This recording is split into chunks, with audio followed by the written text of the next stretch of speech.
if he's going to go to the base camp or to the barracks, which truck's he going in, the go or no-go truck? We're like, oh, this guy's definitely a go. He's been kicking ass the whole time, and he's a Tango Sierra time standard. Move him over to the other truck. We're like, how's that possible? Another guy, he's a shitbag. He hasn't made anything on time. Roger, he's good to go. Move him on. So whatever that cumulative time is or whatever, it works out in the end, Interesting. It's worked out in the end. Interesting. It's done pretty well over the years. So. Yeah, seems like it. So how did they let you know that you did pass, that you're going to go to OTC?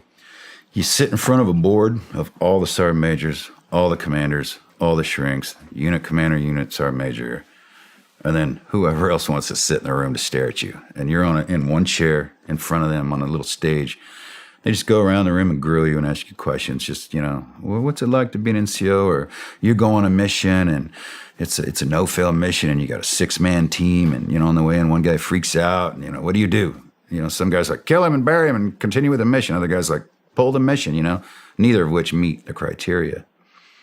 So they're looking for that thought process, I'm like, I don't know, I'd mark a digit, leave a guy with him, go continue the mission. If I met minimum force, then come back, pick him up on the way out, all right, whatever. But now all the other questions, and then in the end, like, all right, step out in the hall. And then they do their little mind melding. He's a shitbag or he's good to go, because I've sat on those boards 3 times now, so I know the other side. And then they call you back in, after whatever length of time it takes, and you sit back down in the chair, and then they just start looking at you and seeing what happens. And I remember they told me, you're young.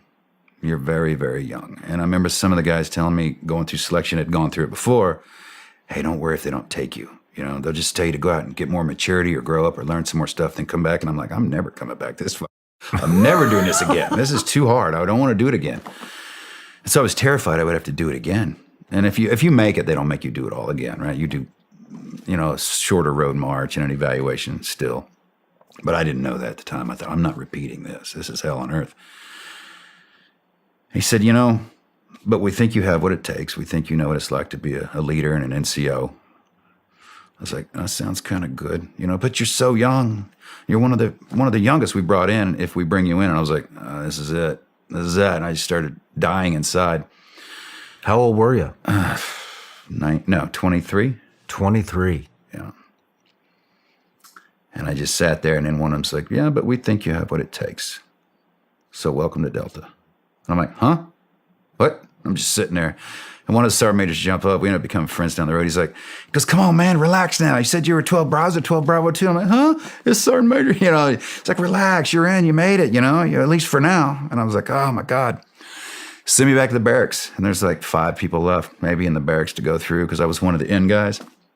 And bank of payphones, and I'm like getting there, dialing home, I made it. Like, what? I made it. And I hang up, So you don't give up too much. I know they're listening to all these phones, right? Whether they were or not. And so we ordered pizza. We're like, hey, anybody remember the maps that are close to us? There was like 5 of us left in the barracks. We got on the payphone and we started finding, like, on the maps that we navigated with, there's a town here. Yeah, let's call that town and find for pizza. And we actually had pizza delivered to the barracks, which no one's allowed to be down on that end. There's little road barriers that keep you from driving down there. So I just go past the road barriers and keep on coming. We're the last barracks on the end. They delivered a couple pizzas to us. But I'd already made it, so I didn't care about the other guys, what they thought. But they were all in. So, yeah, and it was just one of those wow moments in your life, And then I guess who was your first call? My wife. Your wife? Yeah. Did she have any idea what Delta even was? I don't think she gave a shit anyway. It was like, okay, you've been gone a lot. Are you going to stop going to schools now? Because I went to jump school, and then I had to go to PLDC, then SFAS, then the Q course, and then advanced non-commissioned officer course, and then language school, and then selection. And then I had another 6 months ahead of me. Yeah. She's like, great. Are you home now? And I'm like, sure. For 6 months, I'll be in school. I'll be home every night. And it's not true. It wasn't true at all. Yeah. And so that just kept going, But it was, I should have learned then in one of those fleeting moments of that, I did it, man, oh my God. And the next day it's like, well, what? Now what? No big deal, right? It's everything passes so fast.